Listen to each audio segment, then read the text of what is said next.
New York میں پہلے مسلم mayor کے انتخاب کی راہ ہموار ہو گئی۔ 33 سالہ بھارتی نژاد امریکی مسلمان Dhahran Mamdani new York mayor کے لیے ڈیموکریٹک پارٹی کے باقاعدہ کینڈیڈیٹ منتخب ہو گئے ہیں۔ انہوں نے پرائمری الیکشن میں سابق governor new York Andrew comma کو شکست دی۔ خبر رساں ادارے رائٹرز کے مطابق جنسی ہراسانی کے الزامات کے بعد 4 سال قبل مستعفی ہونے کے بعد سیاست میں واپسی کی کوشش کرنے والے اینڈریو کومو نے منگل کی شب اپنے حامیوں سے مختصر خطاب میں کہا کہ انہوں نے زہران ممدانی کو فون کر کے مبارکباد دی ہے۔ انہوں نے انتخابات سے دستبرداری کا اعلان کرتے ہوئے کہا کہ آج کی رات زہران ممدانی کی ہے۔ زہران ممدانی نے سوشل میڈیا پر اپنے پیغام میں کہا کہ نیلسن منڈیلا کا قول ہے کہ جب تک کوئی کام ہو نہیں جاتا وہ ناممکن نظر آتا ہے، لیکن اب یہ ہو چکا ہے اور یہ نیو یارک کے عوام ہیں جنہوں نے یہ ممکن کر دکھایا۔ انہوں نے کہا کہ انہیں یہ احساس حاصل ہے کہ وہ نیو یارک سٹی کے میئر کے لیے ڈیموکریٹک پارٹی کے نامزد کینڈیڈیٹ ہیں۔ انتخابی حکام کے مطابق تقریباً 95%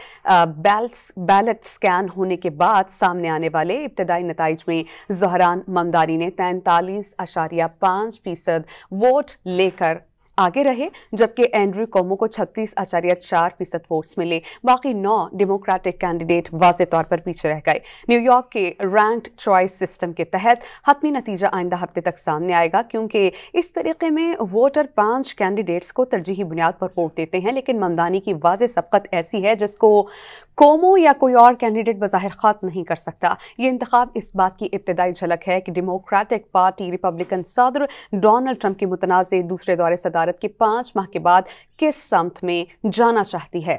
زہران ممدانی اب نومبر میں ہونے والے عام انتخابات میں مضبوط کینڈیڈیٹ سمجھے جا رہے ہیں، جہاں ڈیموکریٹس کی اکثریت ہے۔ موجودہ میئر ایرک ایڈمز بھی آزاد کینڈیڈیٹ کے طور پر الیکشن میں حصہ لے رہے ہیں، لیکن بدعنوانی کے سکینڈلز اور صدر ٹرمپ سے تعلقات کے تاثر نے ان کی پوزیشن کو کمزور کیا۔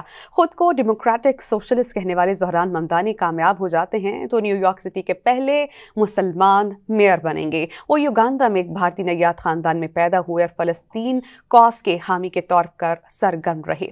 وہ نیو یارک کے کوئنز بورو سے ریاستی اسمبلی کی نشست جیت چکے ہیں اور انہیں امریکہ کے معروف ترقی پسند رہنما سینیٹر برنی سینڈرز اور رکن کانگریس الیگزینڈر کورٹیز کی حمایت حاصل ہے۔